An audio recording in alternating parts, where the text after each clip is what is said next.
We have a donut called a dirt donut. Come on. We do. You? Yeah, it's got a gummy worm on it. It's so cool.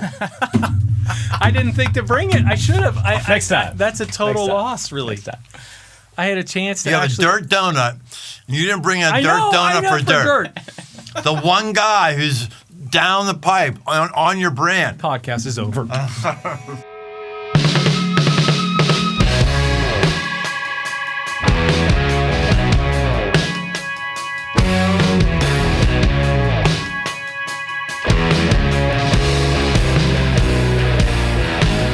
Welcome to Aggressive Life. Man, you never know what you're going to get into. Some days, dirt, I love my day at work. This is a fun one today. Some days I come to work and go, oh, today's going to be fun. Yes, it's that and day. It is that day. So, because this is one of the things I was looking forward to today. We have a guest live in the studio, and he's a long time friend. I mean long. I'm talking over 40 years. Over 40 years. This is a guy who's been doing aggressive things for a long time. He's been a serial entrepreneur, and that got him in a lot of trouble, or at least people didn't understand him early on. We'll talk about that. But his most recent entrepreneurial endeavor started in 2009. Peace, Love, and Little Donuts opened up its first shop in Pittsburg, Pennsylvania, adopting a 60s theme, has a deadhead character on it with Peace, Love, and Little Donuts. It's really great. These itty-bitty cute donuts, he wanted to create a fun, nostalgic experience around fresh, made-to-order donuts. I just had one just before we started. Let's talk about him. Let's talk about his move. Let's talk about our friendship. His name is Ron Razete, also known as Ronnie. Welcome to Aggressive Life, Ron Razete. Oh, thanks, Brian. Appreciate it, man. It's good to be here. Good to be here with you. Yeah, man. My old hometown, your new hometown. That is a weird thing. We traded lives, which is sort of funny. That I hadn't thought about that before. That's really true. So Ronnie and I met in Pittsburgh. I was born and bred in Pittsburgh. Ronnie moved from Cincinnati to Pittsburgh to be in the same student ministry training program that I was in. And then I obviously ended up leaving Pittsburgh to come to Cincinnati, so we kind of flip-flopped. What do you think about the two cities? How similar or dissimilar do you think that they are right now? Well, being river towns, there's some similarities, but most of it is, I think, tied to the fact that they're sitting on the same river, right? Right. So I think Pittsburgh is way more blue-collar, way less in sort of tech, I would say, than Cincinnati. Pittsburgh P&G. is less in tech than Cincinnati. Less tech, yeah. Oh, I thought it would have been Cincinnati's more right now. Nah. I mean, they tried to do their tech bubble, but it was kind of a bridge too far. I was driving as a little kid down from the eastern suburbs of Pittsburgh into Pittsburgh as a little kid. Every time I go visit my family on the other side of town, every time I would go to Three River Stadium to see a Bengals game, a Steelers game. Actually, no, I never saw a Steelers game because you have to inherit those tickets. Anytime I would go to a Pirates game, anytime I would go to a Penguins game, I would drive down my parents' station wagon, their back seat, all down the river, plant after plant after plant after plant. Were you in Pittsburgh when those plants were still up? No.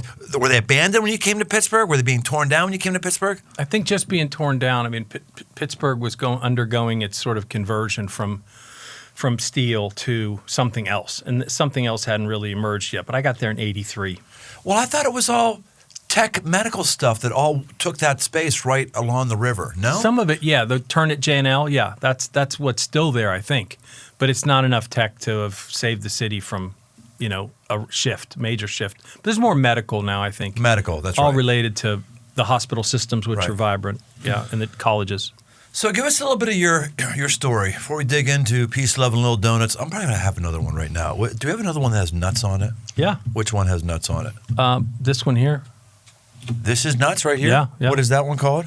I think that's the Don't Fear the Reese's.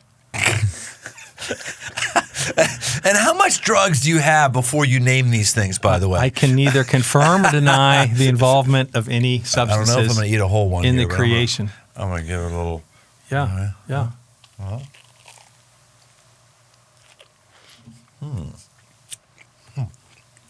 Are you eating any of these?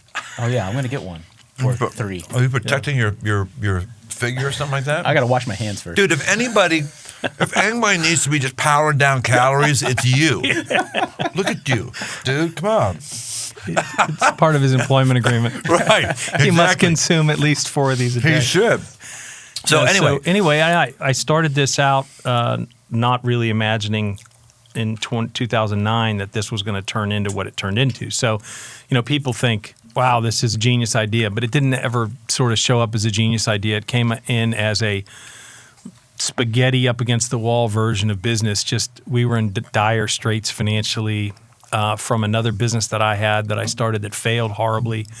And it was just taking a nosedive. And what business was that failed? The popcorn factory. Oh, that's right. So we were producing a popped popcorn in a bag that had Marci's image on it. If you ever saw it, it's sort of cool. But and we had 1,000 grocery stores, and then in a matter of months, we went from 1,000 to 0. Why? How? Well, we outsourced our manufacturing to another company. That company turned out to be unscrupulous, and then they refused our purchase orders and then took all of our contracts. So we ended up losing, all those accounts. So it was free fall, really. Mars took a job working for Robert Morris University, which ensured, because her job had tuition benefits, it ensured that the kids all could go to college for bupkis. Great. Really, miracle. And then I agreed to take a job and actually accepted a position at a financial services firm that I was like, okay, I'll do this if this is a way to keep the lights on. And in the process, we thought, let's start this little goofy idea I have in the back of my mind to do this donut thing.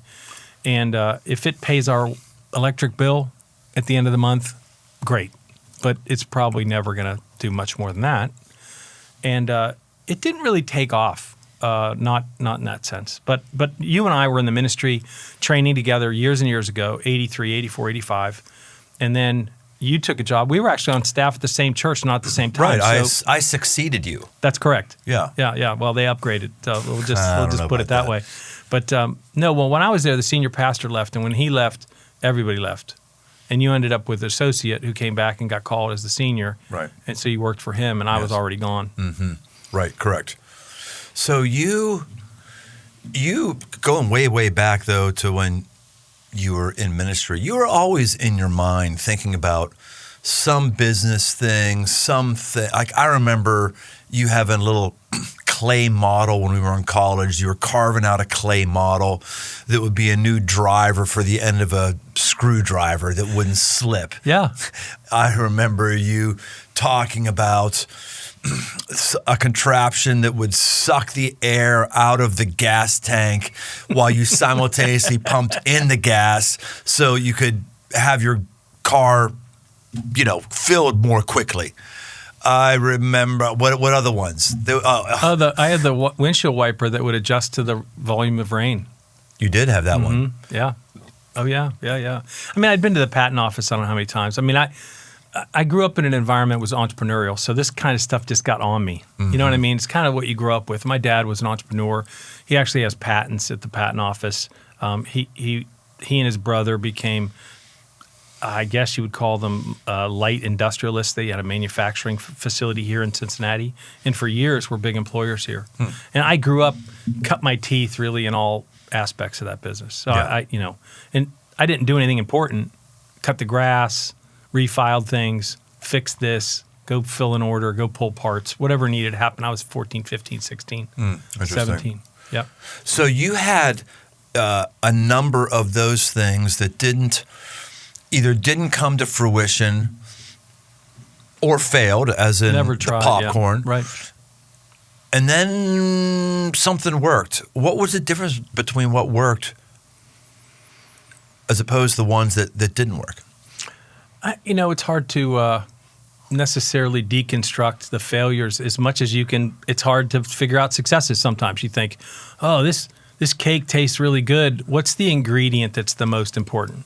I don't know. But if you took one of them out, it probably wouldn't taste as good. So the same way I look backwards at all the challenges and the things that I did wrong, and I thought, that was probably a bad move, led to this opportunity. And when this thing sort of ran me over, I mean, this thing was never my brainchild. I mean, I did. Ran you over. I like that. Oh, yeah. I mean, the Our whole first month's revenue of Peace, Love, and Little Donuts was $4,000, and we do $4,000 a day now. So it's not.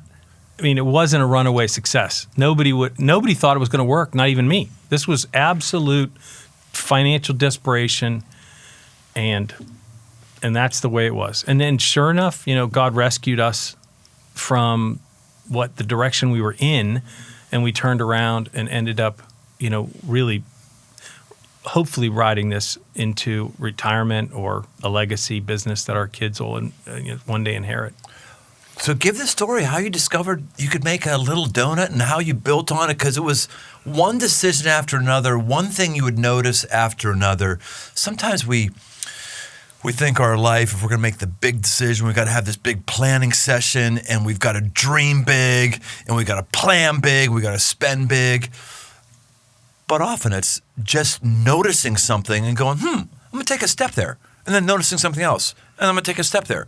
That's kind of the business story for Peace, Love, and Little Donuts, right? That is. And I think part of the thing is when you have a failure or a success, it ends up changing your instincts. You have a different set of instincts, which is perspective, right? I mean, instincts is the part of your perspective that becomes congealed into action. So when you decide something makes sense, something is clear to you. It's clear because of what you've come to understand by the way you've experienced the world so far. And so for that, I'm grateful for the mistakes, because I think they did make me see things differently. And because of that, I saw this thing start to move. And I thought, there's people standing in the rain to get donuts. I'd go home to Marci and I'd say, I do not know what's going on here. I have the foggiest idea why people are staying in the rain. What I didn't understand is at the time, Dunkin' had decided to go to a model where they make donuts off-site, they bring them in frozen and thaw them out. So fresh disappeared. So most people who are younger than us have never had the donut you're eating right now. Never had a donut that was made minutes ago, not just, today.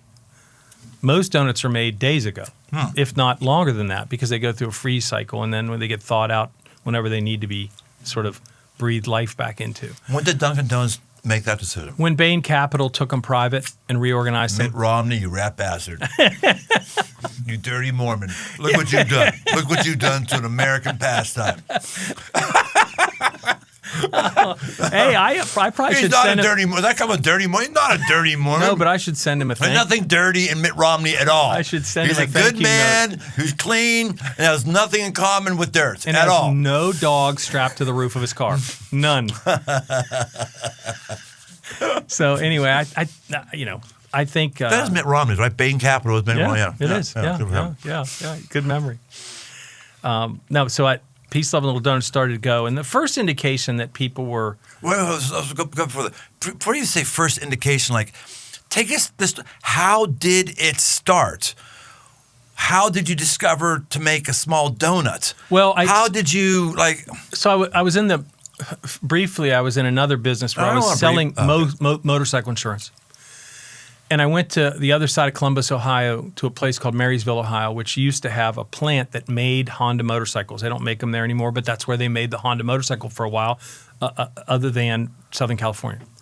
So they have this event there called Honda Homecoming, where they invite Honda owners from all over the country. Wherever you come here, you get to ride the new Hondas. You get to go in the parking lot. The parking lot's full of vendors, people trying to sell you more stuff for your Honda or whatever bike you're on. And it's pretty exciting if you're a motorcyclist. I ride, you ride. We've both ridden for years, and I was selling motorcycle insurance, so I came there to give out business cards and do quotes for motorcycle insurance.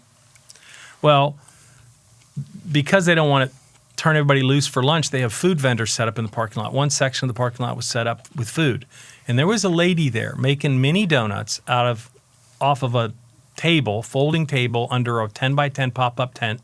And she had a fritting line for 3 days. And at the time, my wife is a flight attendant, and she's starting to say, I don't want to be a flight attendant anymore. Then that plane in Pittsburg crashes and kills everybody, U.S. Airways, and that kind of put the nail in the coffin for her. She was like, I don't know how long I am for the door. I think I'm done with being a flight attendant. But she didn't really have any vision for what she might do. And I thought, here's this lady, rolls this out of the trunk of her car. She's printing money. Like it's perfect for a mom who wants to be mostly a mom and wants to do something else. So I called Marci. I go, I've seen your future.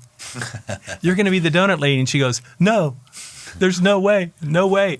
And then another thing happened at U.S. Airways, and they offered an early out. And she came back and said, okay, let's talk about this donut idea you saw. So that was the beginning of it. We bought a machine used on the internet. We put it together on my living room floor. We started making really tiny donuts that would fit almost in your water bottle. Minis, the kind you get in a 6-pack at the convenience store. And that worked on weekends for a while. And then we ended up in the popcorn business for a long time, and we quit making donuts because we were making so much money on popcorn. So we just stopped doing it. But I still had the machine.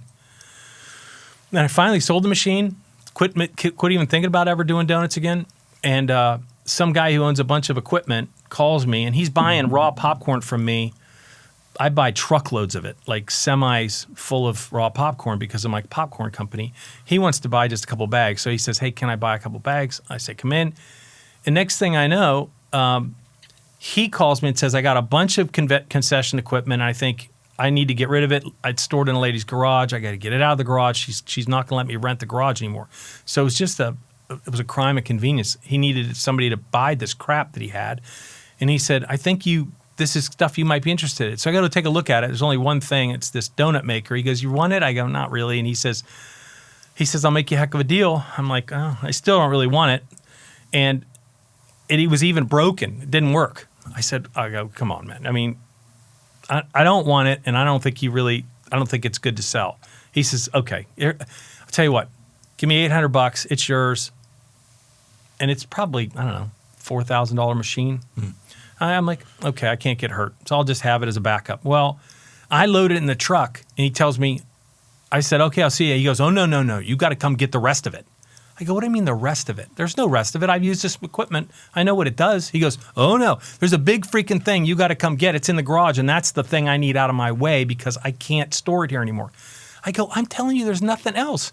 Well, he opens the garage door, and there is a 6-foot long, 2-foot wide, 3-foot tall fire suppression cabinet that's designed for the machine that I just bought to sit on top of and to legally convert an indoor space into a donut shop. Oh, interesting. Huh. Okay. And so I didn't know what to do with it, but I loaded it in the truck because he said you got to take it. I didn't pay anything extra for it. So I get it home and I don't know how to use it, and it's in the garage for months, and then Marci says, "What are you going to do with that?" I go, "I don't know." She goes, "Either use it or get it out of here." I'm like, "Okay." Then she finally says, "There's something going on at the hockey complex, and there's going to be 1,000 hungry hockey players. Ask my boss if you can set up and make donuts." I'm okay. So I ask him, kind of one of those, you don't want to let me make donuts, do you, for the tournament? He goes, I'd have to charge you something. I go, okay. And that was a Monday night. Wednesday, we set up and we started a 4-day tournament, Wednesday, Thursday, Friday, Saturday. And we did like $800, $900, $1,000, $1,100 day after day after day. And we were able to legally set up and make donuts inside. Normally, you could never do that without a fire suppression hood. This was kind of like a Gen Air. You know what I'm talking about? Yeah, I do. Where it sucks the air in. Yes. That's what this was. And it had its own fire suppression system, and it was all, fully legit. Huh. And so after that, I thought, I'd like to do more of this. I think it rained while I was there, and I'm inside. In the past, I'd be running for cover. Hot oil and rain are not friends. Right. And the last thing you want to do, it's like being under fire, like incoming, right? You got to run. So anyway, that began the process. And that donut machine was the size of these little donuts? No, we were doing the minis. We didn't start making this. You wouldn't call these minis? What would you call these? No, these are little. Okay. Believe it or not, when I opened the first donut shop in the Strip, we had both. Okay. I bought the equipment to make a regular donut in the Strip Strip District Club. No. I've tried to sell them donuts. I keep trying to sell them. I keep trying to sell the Strip Club donuts. I got a place that I could store my donuts. I stand in that strip club parking lot all the time, and I can't get them to buy a donut. So the strange thing is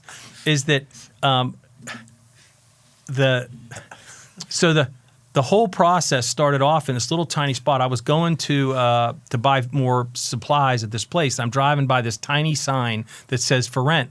And I had just paid for the Arts Festival in Pittsburgh. You know the Arts Festival? Yes. It's the first week of May or June, and it rains every fritten time it's raining, right? And so you pay a huge amount of money to set up and do food. And you don't get to do what you want. You get to do whatever they let you do, like whatever no one in their right mind wants to do. 2009 was the year of the swine flu. You know what they let me sell?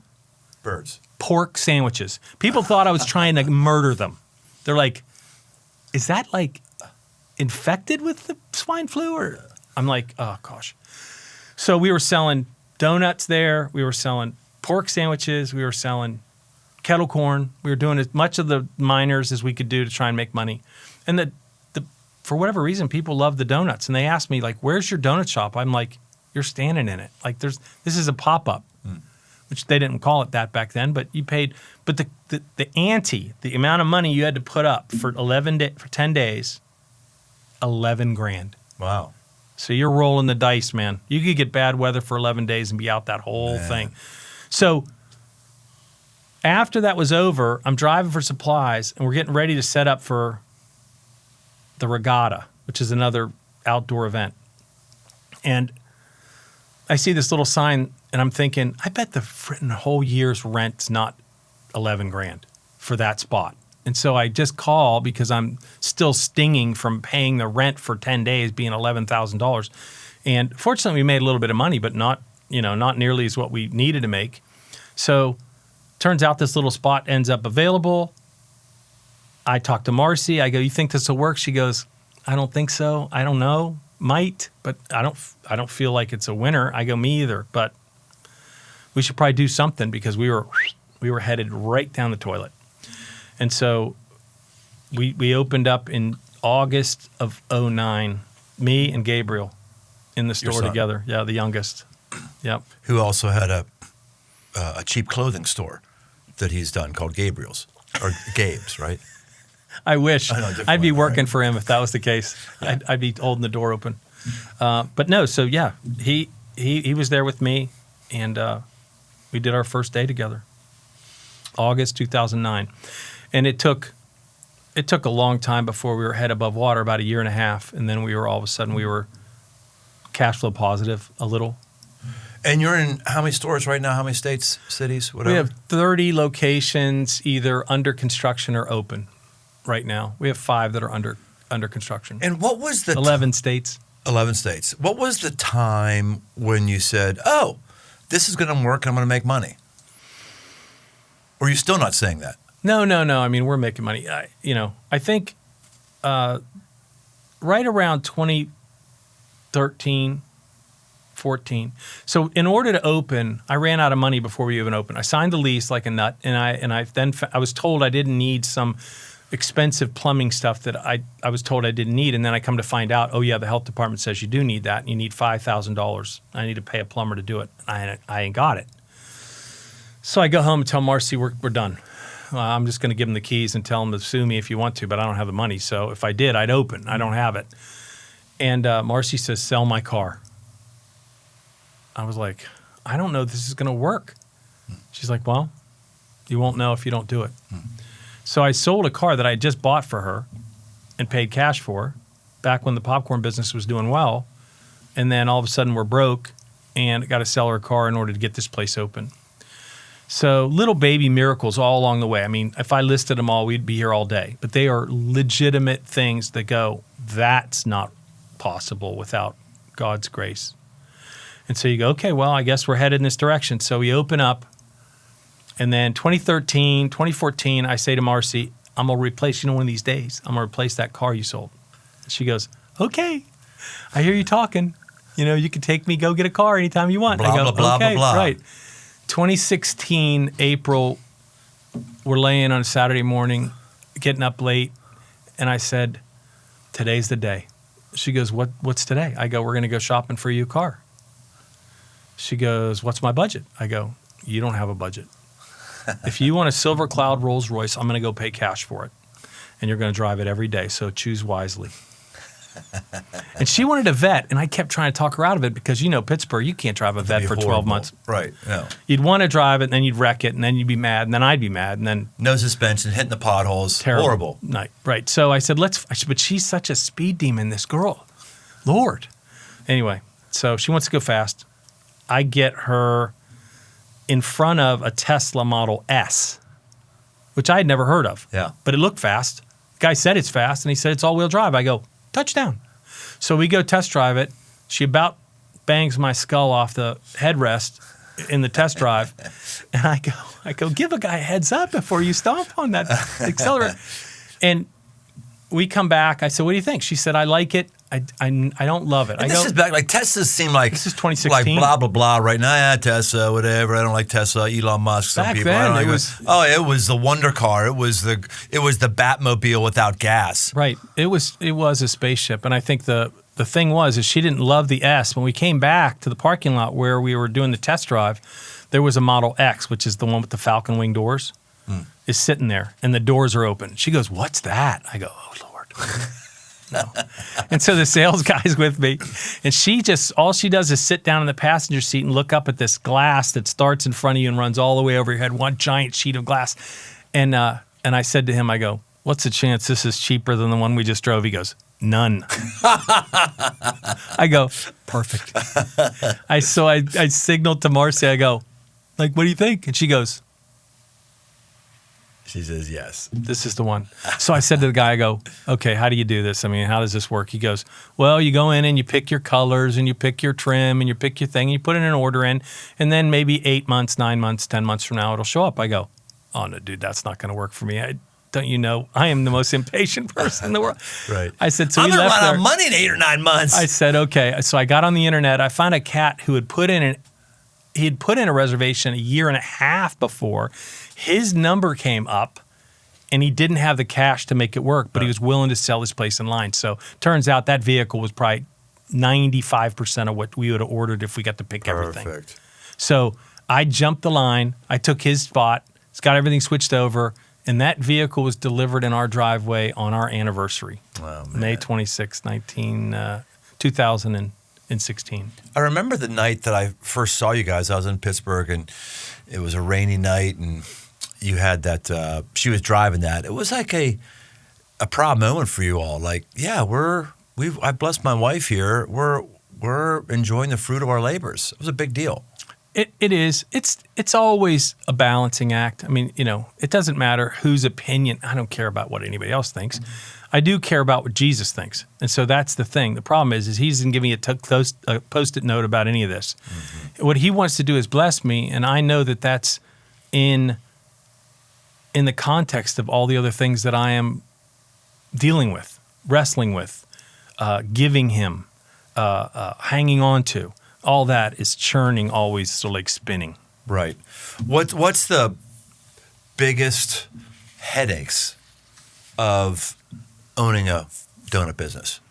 Well, we're franchisors, so we found out early on that people wanted to open shops, and that was something we had to figure out. We didn't know how to do that.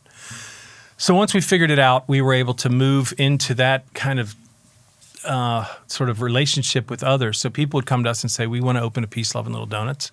And we would initially try and talk them out of it because it's kind of like marriage. If you can be talked out of it, you should be talked out of it. So the idea is you got to make sure you know what you're getting into. And we knew people really didn't know. And so we were trying to give them a full, eyes wide open look at what it is they were doing. At the same time, we were trying not to give away the store and teach everybody how to do what we do. Yeah. So that happened, and over again. We figured that out. The hard part is that's speed marriage. We used to sign agreements for 20 years. Now it's 10, but you're gonna get connected to somebody for 10 years who you've met 3 times and spent 4 hours with. That's brutal, especially because no one tells you that they're neurotic or they're nuts. Oh, by the way, I have a serious attraction to gerbils, and sometimes gets in the way of my business sense. So, can we do a gerbil donut? Because that would really work for me. Yeah. It's just it's hard to even. I mean, the number of things I could write a book about how things have gone off the rails, but God puts them right back on the rails. That's the hardest part, really, is managing people, because there are people that own my donut shops that don't necessarily have the same goals and passions that I do with regard to like making this the best they can do. They don't wake up and think, how can I be better? They think, I'm good. And that's tough to motivate somebody who's like that. If you've ever had anybody around you who doesn't necessarily agree that the way they are is mediocre, they just think they're good enough. Yeah. And they don't want to lay into that. They're not willing to go through the pain of pruning and reconstruction and dealing with whatever I'm not great at. And they just like, I'm good. And that's the way they were. I had a guy who opened a shop who had more money than all the other store owners combined. I mean, no matter how much money they all had, he had more. And so all he wanted to do was play around. And his store was open for 2 years and he closed it because it wasn't fun anymore. The minute it became work, he was like, yeah. Like, he closes it and then doesn't make you royalty payments, or I didn't want to enforce that. We could do that, but I don't want to. Listen, if somebody wants out, the last thing I want to do is milk them forever. Let's just part ways and move. Yeah. Move on. It'd be different if somebody was, selling another version of us out the side door, making a brand of their own, and then defiling us. That would be different. I'd fight. How old are you right now, Ronnie? 60. I'll be 65. 65. So, do you have a next adventure you have your eyes on, or is your next adventure squeezing more life and fruitfulness out of Peace, Love, and Donuts? That's it. Yeah. I mean, the pandemic put the real concern in me that we were going to have to reinvent ourselves. Huh. We lost 26 stores. Wow. Yeah, so that's quite a haircut. Yeah, it is. And whether you're talking about paper routes or you're talking about accounts, you lose half of your accounts and things begin to look. In fact, my kids, who at one point we were hoping they would all work for the brand, I had to get rid of them all. I mean, I killed them all, but I had to get rid of them. I laid them all off, put them in different directions, and they are, thank the Lord, they're doing well. But nobody works for the brand anymore, just Marci and I. Well, we had an amazing time at Man Camp. You brought your sons. Gabriel and CJ. Yeah, brought those guys, and they got their own, like father, like sons. And they're not in donut business, but they're in the entrepreneur business. They got a chimney sweeping business and innovating off of that. They would have a fun one to be in here, Dirt. There's stories of going to their first home to service a chimney and watching YouTube videos. Yeah, YouTube videos in the person's driveway before they walked in. Oh my gosh, that takes some gonads. Impressive. Well, I mean, you might call it that. You would call it that, right? But some people would go, "Oh, those frauds." You mean they didn't get a master's degree in chimney sweeping before they did it? No, they're good. No. They got to figure it out. Yeah, and they're doing well. They're growing, and they've got a great group of guys, and I'm proud of them. All right, Ronnie, I want to move off donuts here for a little bit. But first, before we move off donuts, I'm going to do a lightning round. I'm going to bring the lightning round from the end of the podcast. If we do a lightning round, it's at the end. Here somewhere in the middle. The lightning round is when I ask you something, you have to answer it like quick answer. Are you up for the lightning round? Come on. Here we go. Your favorite little donut flavor? Robert Brulee. It's called the Robert Brulee. It's like a creme brulee. We actually torch it. Oh. You didn't deserve any of those, so I didn't give you one. All right. I can ask a follow-up question. You did a good job. You just answer real quick. Good. Best selling flavor? Cinnamon roll. Most colossal flavor failure? Ghostbusters. One of our managers came up with it. Vanilla frosting, mini marshmallows, drizzled vanilla. It was not a winner. That sounds good. No? Oh. Okay. All right. I like the creative idea. All right. We'll keep going here. How many little donuts do you eat in a week? I'd say depends on who doesn't show up for work. That's normally, if I'm making donuts, that's when I eat donuts. I don't eat donuts if I don't make donuts. Okay. So because I'm not in the shop. But if I'm in the shop and I'm making donuts, buddy. You're eating donuts. I'm eating donuts. I might eat 2 a day. 2 a day? Yep. So I just had your quota because I just ate 2 here. Sheesh. Aggressive move you're making right now?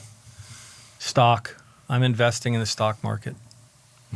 I'm trusting God, and I'm saying this is your money. If you want to grow it, grow it. Hardest part about scaling a business? I would say you have to have a brutal appreciation for the truth. You cannot tell yourself a lie every day and say, oh, this is going to work out. Oh, it's going to be fine. Oh, that's okay. 'Cause most of the time, it's not going to work out. It's not going to be okay. You have to decide ahead of time that you're not going to be allergic to the truth. Yeah. And the truth in business is often in the form of a spreadsheet or a cash flow statement. Last one. The thing about running a donut shop that most people wouldn't understand. They would not understand that people will get out of their car if the product is good enough. Most people just don't make a product that's good enough to get you to get out of the car. That's why they have drive-throughs. That's why they have a lot of things. But the proof that we're good enough is that somebody will get out of their car in the rain with their kids and come into the store and buy donuts. So you don't have drive-up windows, Not a drive-through single windows. store. That's a philosophy, or that's this? You haven't had the stores that could have the. It's the money. Like, so when we decide to enter the marketplace and we want to do a store that has a drive-through, like let's say Long John Silver's goes belly up. Yeah. And they had a drive-through. Perfect, right? Wrong, because I'm bidding against Starbucks and Dunkin' and Popeyes and Cane's and everybody else whose revenue per store is 5 times mine. Right. I mean, think about the difference between me and Chick-fil-A. They have 3 drive-throughs. Mm-hmm. I don't even have 1. Yeah. Mostly because we just don't have the revenues to support it. We can't pay a price. We can't pay $2 million for a piece of land and do our average unit volumes, which are nothing like some of these other stores. I mean, we're not nothing, but we're not competitive in that way. Right.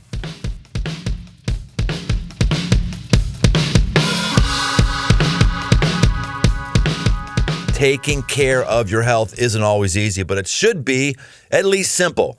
That's why for the last 2 years, I've been drinking AG1 every day, no exceptions, at home, on a hunting trip, camping off my motorcycle, no exceptions. It's just 1 scoop mixed in water once a day, every day, and it makes me feel ready to get moving.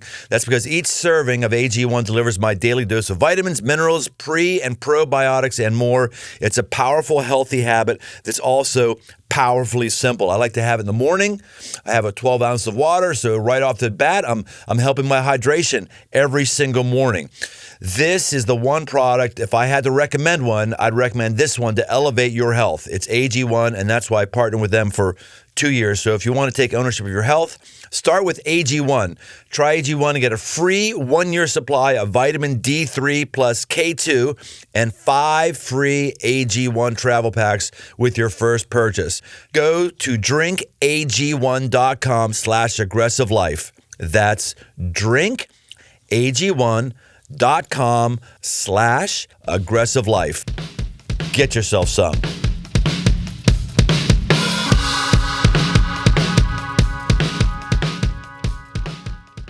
But your next adventure, you've spoken for a long time. One of your consistency things that you've always spoken with a passion, regardless of how you were making money, was marriage. Yep.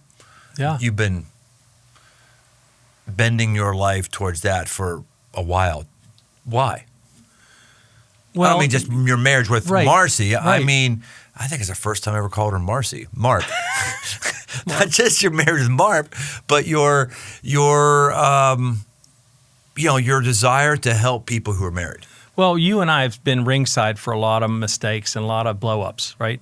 And when that happens to anybody you know, it's tragic. Mm-hmm. And everybody picks sides, and it's ugly. And if you have ongoing relationships, sometimes it's difficult because somebody thinks you're picking sides when you're trying desperately not to. But when it happens to somebody who's in the ministry, it's not just tragic. It's tectonic. And I think what it does to the church and what it does to people who go, see, they couldn't even keep it together. So back then I thought, that's one of the toughest things to do is be married in the fishbowl of church leadership. And having tasted very little of it, having worked in the church for the years that I did, and also working for John Guest as directing his crusade ministry. I mean, the culture is always interesting, but sometimes that culture just simply wants you to do more, and it doesn't care about whether you're counting the cost or balanced in your approach or taking care of your wife and kids or whatever. I mean, sometimes they'll give you enough rope to hang yourself. Yes. And that happens quite a bit, right? And I'd seen it happen, and it was awful. And I thought, wow, I'd love to do something about that if I could, mostly because I think I have it easy. I mean, nobody has a perfect marriage, but I think there are marriages that take 1 million pounds of force to get into the atmosphere, and then there are marriages that take 1,000 pounds of force. Mine's a relatively easy lift. My wife's not adversarial about much. We agree about a lot of things to begin with. She came to Christ during our dating time, so she's always been with me and supportive. I mean, she said, "Sell my car." I mean, we were in free fall financially, about to lose our home, and she says, "Sell my car." I mean, this is a woman that, for whatever reason, God, gave her to me, and the last thing I want to do is mess that up. Yeah. So, watching that happen, I thought, I don't know how to do that though. So, early on, you and I have been exposed to this phrase, and I think it made a difference to me: caught versus taught. And I think the thing about a healthy marriage is I think there's a lot of aspects of a healthy marriage in context of ministry leadership that's caught and not taught. That means somebody's got to be around you for a little while. So over time, what came to be was this idea of taking pastors and their spouses away for a week-long sailing adventure where they might be around my wife and I and see what happens. Trust that God will do what God does, which is bless them. It's not like, I'm going to teach you how to say I love you to your wife, and we don't do that. But I mean, not that I don't say it, but that's not the purpose of it. The purpose of it is that there's this communal fellowship, and during that time, things are transferred that are unknown and unseen. And that's what I'm trusting in. Yeah. And so that was what was born. That's not the next phase, but it's really a parallel path. I mean, it's what we're doing. It's why we put overalls on the business, and we put that money to work in the ministry. That we formed a 501c3 back before the pandemic, and it's about, it's cranking. One of the things I've always liked about you is you will try new things. We mentioned a number of them, trying new businesses, that sort of thing. Also, you just dropped the sailing thing. You trying new things that you just got a captain's license. Very few people ever learn something new, let alone when they're 40 years out of college or whatever you are. Yeah. Tell us about your captain's license. Well, that was fun. We went for a week-long certification cruise. The American Sailing Association has schools all over that are accredited to teach you. And I signed up for one, and Marci and I went. And it was, it was a chance for you to prove that you know your stuff. Because what I wanted to do with that license was not so much become a maritime, captain, but really to rent very expensive sailboats all over the world, and somebody's going to give you the keys to this $1 million boat. You got to prove to them that you know what you're doing. And so this is my way of proving to them that I know what I'm doing. I've been tested, I've been certified, and therefore I should be responsible. Now, of course, I'm sure there's people that are much more experienced than I that wrap a boat around something that doesn't move. We're going to find out how good you are. You're taking me on one of those things here in about a week or less. Coming up. So anyway, you go to the school. Go to school.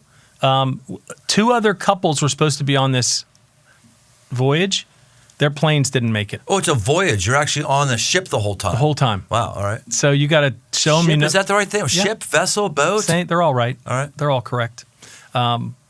And we were living aboard and traveling along these islands in the Southern Caribbean.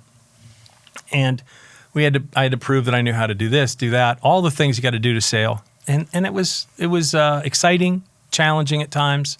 And the Sunday we left for our adventure, we're sitting at breakfast with the captain who's teaching the week. And the other people didn't make it. Their planes didn't make it. So it was just me, Marci, and this guy.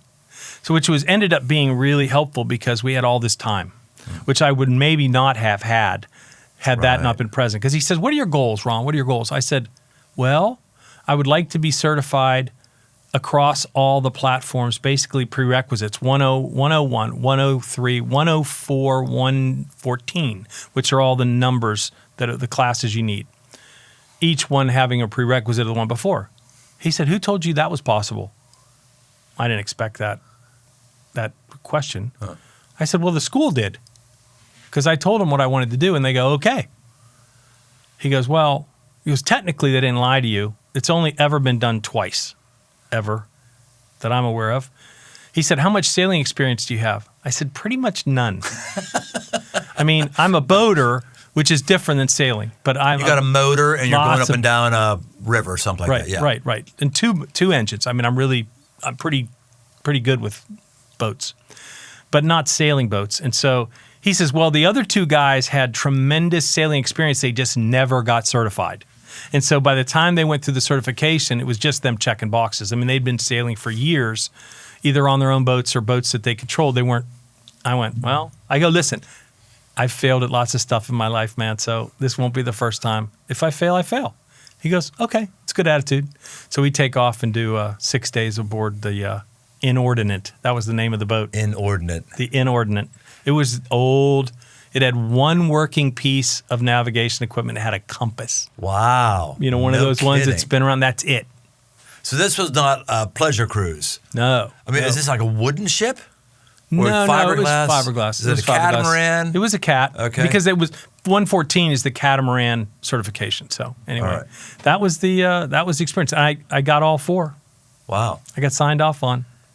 Dude. But you would love the man overboard exercise. Oh, yeah. Tell me. They take this kind of floating life jacket looking thing that's designed to look like a person, and they throw it overboard unbeknownst to you, and they yell man overboard. So whenever that happens, you have to do the things like, it's kind of like CPR. You like shake and shout and all the things, the steps. You got to do them in order. You got to do them just right. And then you've got to get the boat reoriented to pick that person up, and you have to be traveling at a certain speed, because if you're going too fast, you'll pull their arms off. And if you're going too slow, you can't get to them because you have to do it under sail. If it was you, if you fell overboard on this next trip, I'm going to drop the sails immediately. I'm going to turn on both engines, and I'm going to turn this thing around on a dime, and I'm going to be back at you in like minutes, right? Right. That's what it would be. But you're not allowed to use your engine, so you have to do it under sail, which means I'm using conditions, winds. I got to turn around. I do a figure eight. I got to turn around. Wow. I've got to find this bobbing piece of flotsam in the water, and then I have to depower the sails, which means dropping the sails at the exact right time so that I run out of gas, basically, movement from the wind right when I get to you. Otherwise, I run you over, or otherwise I don't get to you. I failed. I don't know how many times I failed that exercise before I got it right. Oh, they give you a number of different shots at it. Again. Yeah. I am Elma J. Fudd. Elma J. Fudd. I own a mansion at a yacht. Again. So, I mean, I'd over and over and over again until I got it right. I was probably 7 or 8 times. Wow. Yep. And each time the conditions would change a little bit. It wouldn't be like it was exactly the way it was 10 minutes ago. It's different. Right. Different wind, different waves. Well, if you had those other couples there, you probably wouldn't have had time to do that 7 times. Bingo. Exactly. So I just thought, Lord, okay, well, at least I'm not doing this up against all odds. So when we head out Saturday, is there always going to be land in sight or not? Yeah. Yeah, there will be. Okay. But especially the strength. So the interesting thing about the Caribbean, from the Bahamas to Trinidad and Tobago, which is a string, what we call the Caribbean, there's only one section, we'll call it a reach. That's what you would call it if you were a sailor. You'd say there's only one reach in all of the Caribbean islands that you can't see land. Only one, and it's only 100 miles, so it's a 10-hour sail, 10, 15, depending on how slow the wind is. But that's not crazy. And then with GPS, boats sail themselves. Right. We're not on the Inordinate. We're on like a really high-tech boat that has autopilot. It's a floating Tesla is what it is. Have you ever seen the movie Dead Calm? Yes. Oh my gosh. This is not the time to bring that up. When's this coming out? Don't drop this before our trip. I'm going to tell everybody at our dinner tonight, go see Dead Calm. I should bring it as a thing we could watch on Blu-ray disc. Oh, that would be awesome. That would be great. I'm trying to think who would freak out on our crew. I don't know April well enough to say. Man wouldn't freak out. Maybe May. She might. 512 could he's got a little hidden fear monger inside of him. Well, he said that he's out of his element on the water is what he said. Right, so I know it's not his thing. So it's going to be interesting. You have to stand by the door and not let anybody out. Oh, we should do that. And then I can send him memes from Dead Calm for every day before we get there. Nothing says I love you more than inferred fear. Well, let's. I think the good news is the stretch of islands that we're going to be in is probably the most predictably wonderful wind and waves you're ever going to run into, especially the time of year we're there. I mean, it's 10 to 15 knot winds every day, sunshine, and the purpose of Peace, Love, and Little Donuts was, of course, to fund this. Yeah. That was the idea, is that we might find a way to take pastors away for a week, let them know we love them. We want their marriages not just to make it, but we want them to flourish. And we want them to flourish in such a way that other couples, which desperately need to see this, believe that marriage is a good bet. Because that's the thing right now is off the skids. I mean, the number of people that are deciding to get married is in an absolute free fall, statistically. Yeah. And therefore, so's the birth rate. Yeah. Yeah. Younger people are just not, they're just not getting married. I was just in a meeting here at my day job, Crossroads, last week where we were talking about possibility of reformatting one of our chapels, taking the pews out. And of course I said, hey, we don't, this is like the only room in a building of ours that has the traditional vibe, traditional feel. It's great for marrying and burying people. It's got that chapel feel, and the pews contribute to that. And it's comforting sometimes. It is very comforting.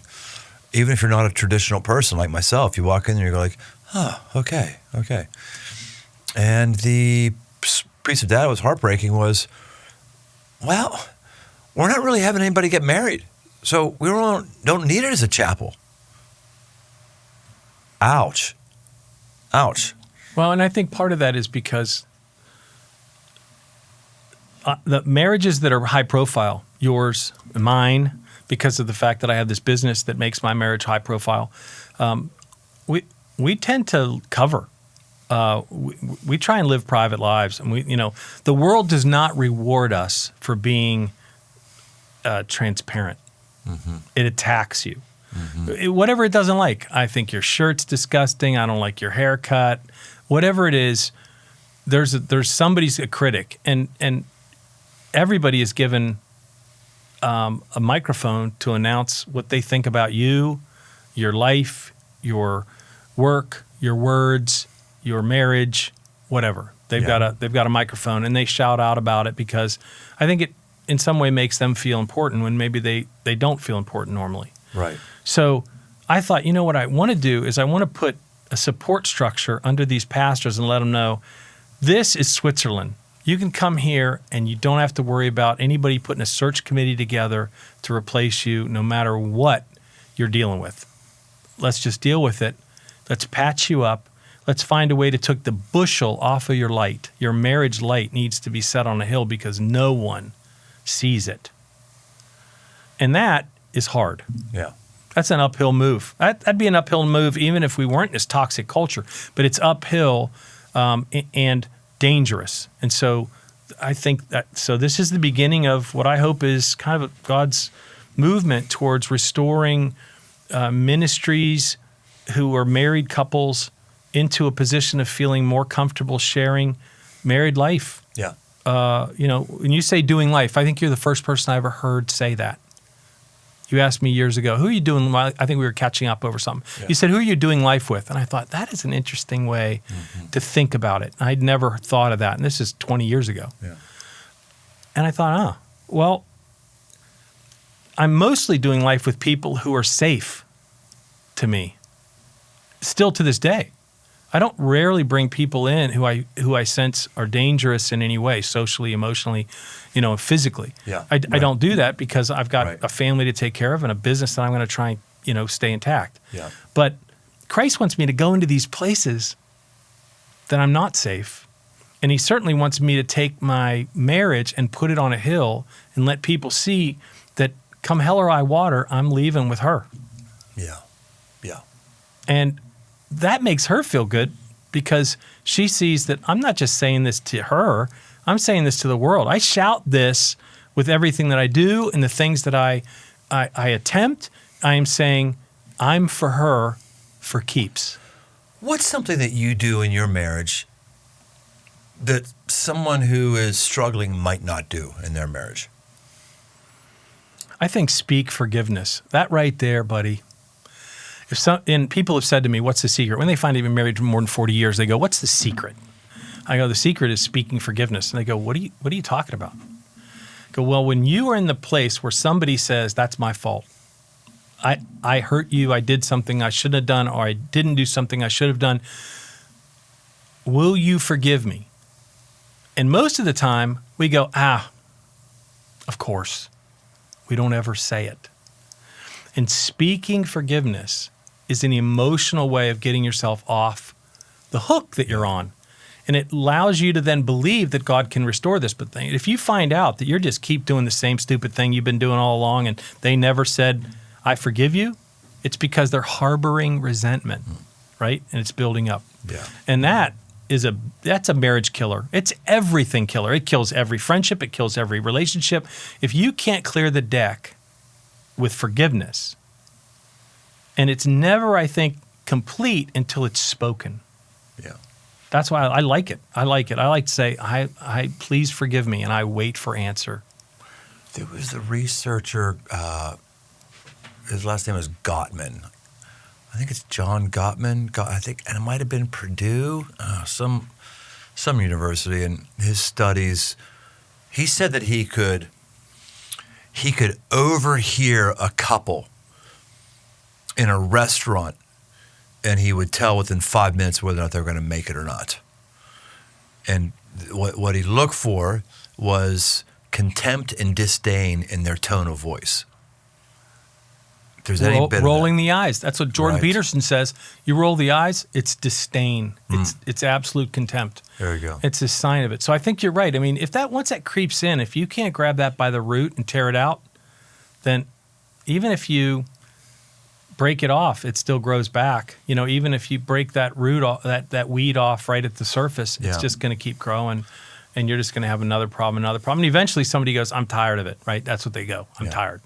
Speaking forgiveness, that's one. What else might you do in your marriage that somebody who's struggling is not doing? I think the act of dating, continuing to date my wife, as weird as that might sound to people, because men typically we're hunters, right? So we want to go stalk our prey, and then we want to bag our prey, and then we want to mount our prey. Mount our prey. We want to mount our prey, and then once the prey's on the wall, then now I can put my feet up, take my stinky shoes off. I can do whatever I want to do, and I'm good. I don't have to go through, quote unquote, the work, the hard work, the pretense, or whatever they might say that is. Right. But really what it is continuing to communicate that I would do this all over again if today were the day. Yeah, right. And that's hard. That's hard to fathom the value of that to a spouse, right? I don't know. I mean, certainly my wife gets to say, yes, I want to do that. You want to go out? Yeah, I'd love to. Her response tells me everything, especially depending on how long it's been since I said, hey, we haven't been out in a while. I want to go outside. Why don't we go out? Let's have a date. Yeah. And she's always been very sort of communicative when it comes to how she's excited about that idea. You mentioned with pastors, you only want to help. You feel only a call to help pastors in their marriages, or is that going to trickle to everybody at some point? I don't think it's going to go to everybody, but I may be wrong. I mean, God might show me something else. But I think the key being is there's only so many people and so much time. Yeah. And so the speed of the coach is the speed of the team. If you had a ministerial staff that had elevated their marriages to a level where we understood that this is a virus we want other people to catch. Right. The question is, how exposed are people to our marriages? Because when your kid goes to a daycare, you know your kid's coming back with the sniffles, right? Yeah. I mean, it's only a matter of time. Why? Because they were exposed. So if loving your spouse is a virus, who is going to catch that? Right. Who's going to get exposed enough? Who's going to be close enough? Who's going to be in the blast radius of your love affair? Yeah. And they're going to catch that. Because listen, when I say my wife's name, it's different than when you say it. Yeah. I mean, it sounds different. It is different. It speaks to the 1,000 things I've done, the 10,000 things I've done that back up how I feel about her. And so that is something that I want to – other people hear that. I don't know whether they have conversation. We've had people come to us long before we even started this. They said, your marriage has always been to us like a standard. And for a long time, my wife and I would shake our head and go, huh. We never intended that. No. But people would say that. And so we started to take stock in the fact that maybe God's doing something here. I mean, maybe we have to be, it's kind of like, you don't realize it, but the water you're drinking, it comes up out of the backyard is the fountain of youth. You're not aging and everybody else is. Huh. So I should share this water that's coming up out of the ground? So I have this fountain of what I think is a less efforted love affair that's predicated on a lot of things that I think maybe we got right because of the context of us getting together. You know, Marci came out of a non-Christian home. They didn't even come to our wedding. That's how bad that was. Yeah. And I came out of a non-Christian family. And so we just had each other. There was no marital there was no gravitational force to any family members at all beyond the two of us. And so there was no running home to mama. There was none of that. Right. There was roll up your sleeves, figure it out, admit when you're wrong, which is not the same as saying you're sorry. Saying you're sorry is, please shut up about it. Yeah, I'm sorry I made you feel. I'm sorry I made you feel that way, or I'm sorry you feel that way. Even worse. Your feelings are your problem. Yeah. You know, how you respond to the truth is your problem. All the things people say in order to get themselves off the hook. I think the most important thing is, at the end of it, are you more likely to be better as a person because you admitted that what you did was a really dumb thing, or maybe not really dumb, but just a little bit dumb? But at the end of the day, if you're not becoming a bright, shiny version of yourself, then I don't know who you're worshiping. Yeah, the ministry in marriage, it's a blessing and a curse. It's a curse in that there are eyeballs that are on you that sometimes forces you to fulfill a role that you really don't feel like fulfilling. When things are hurting, you can't escape it. You know, when things are hurting in your marriage, you work in corporate America, well, you can basically sever it.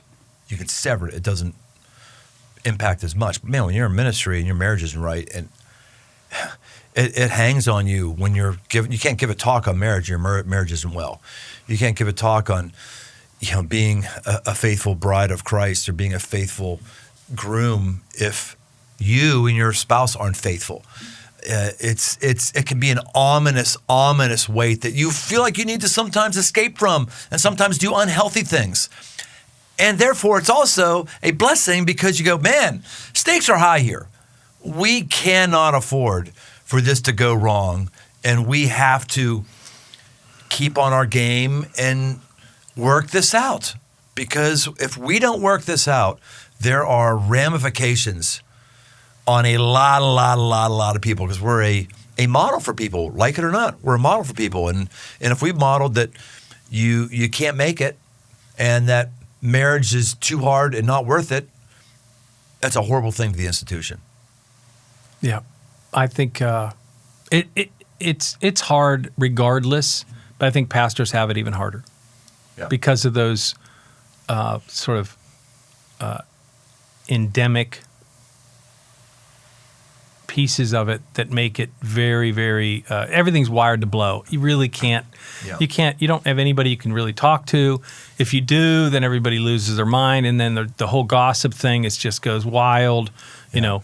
And that right there, it's tough to, as you know, the last thing I would ever tell a man to do is live in secret shame long term. That would be the most toxic advice you could ever give a man. And so if you really want to be a husband that can lead, and leading is listening and then acting. And if you can't figure that out because you are living in the shame of bad decisions, or you've been harmed. I mean, there are men out there that you and I have been to man camp, and there's no end to the number of wounds that men have suffered. Right. And those wounds make it very tough to love anybody. I mean, we try and say, hey, can you just see your heavenly Father in a different light than your earthly father? Most guys can't. They can't figure that out. Like, my earthly father was a jagoff. I can't possibly, like, my heavenly Father, if he's anything like my earthly father, I'm not interested. Do you know what that is, Dirt? A jagoff? I think I can fill in the blank. Yeah. That's basically Pittsburghese. Pittsburghese for jerk. Yep. And I assume jagoff is an iteration of exactly what you think it is. Jerk off, I guess. Yeah, jerk. Yeah. You're a jerk. Jagoff. You jagoff. But yeah, if that's the way you see your heavenly Father, then you're likely not to be able to follow earthly father. You're not going to follow your heavenly Father very far.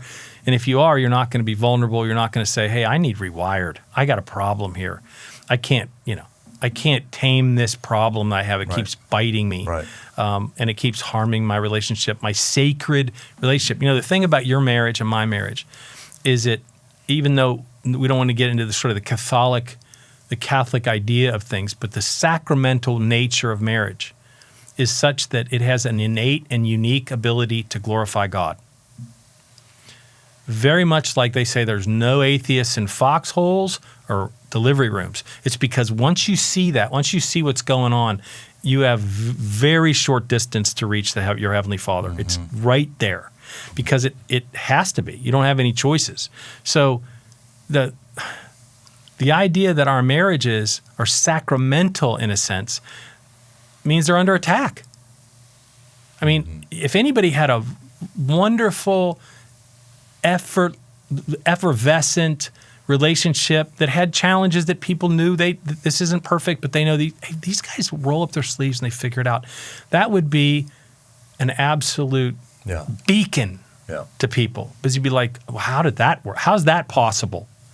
Because everybody else is simply sort of wallowing in failure after failure after failure, mistake after mistake, because they just don't know how to put it together. So that's why I think it's super important, not just for everybody who's married, to try and find out a way to refresh your marriage and renew it, but also to be in the context of some leadership couples who are sort of speaking light and life into your marriage. So, Ron, if someone wants to contact you and interact with you about anything or see your business, go ahead, give an advertisement for yourself. Oh, great. Ron at peaceloveandlittledonuts.com. So they can go to our website and see the whole, sort of kit and caboodle. And then they can reach out to me, Ron at peaceloveandlittledonuts.com. And the and is not the ampersand, it's the A-N-D. It's good, man. We talked everything from donuts to business to marriage. It's a good day for me. Good day for me. Talking about good stuff and being with a good dude and a good friend. So I don't know what you heard here that you might want to do. This is what we do here. We spur one another on towards action. Do something with what you did here. Maybe if you're married, you want to forgive your spouse. Stop being contentious towards them. Maybe you want to try something new. Maybe you want to branch out and gain some weight and have a little donut. It's whatever it is. Hope you got something here. Thanks for coming with us. We'll see you next time on The Aggressive Life. Thanks for joining us on this journey toward aggressive living. Find more resources, articles, past episodes, and more at briantome.com. My new book, a 60-day devotional called The 5 Marks for Man, 60 Days to a Powerful Life, along with all the other books in the 5 Marks library, are open right now on Amazon. Be sure to leave us a rating and review wherever you listen to your podcast. Then send an email to dirt, that's dirt, at briantome.com to get a free Aggressive Life sticker. Find more on Instagram at Brian Tome. The Aggressive Life is a production of Crossroads Church, Cincinnati, Ohio.